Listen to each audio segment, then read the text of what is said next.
dover campare, sempre in disdetta, sempre in bolletta, ma se un posticino domani, cara, io troverò, di gemme d'oro ti coprirò.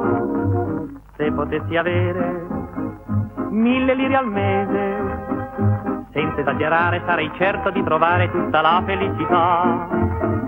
Una casettina in periferia, una mogliettina, giovane e carina, tale quale come te.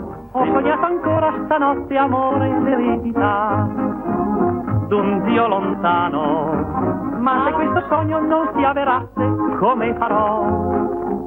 Il ritornello ricanterò. Se potessi avere 1000 lire al mese, farei tante spese, comprerei fra tante cose le più belle che vuoi tu.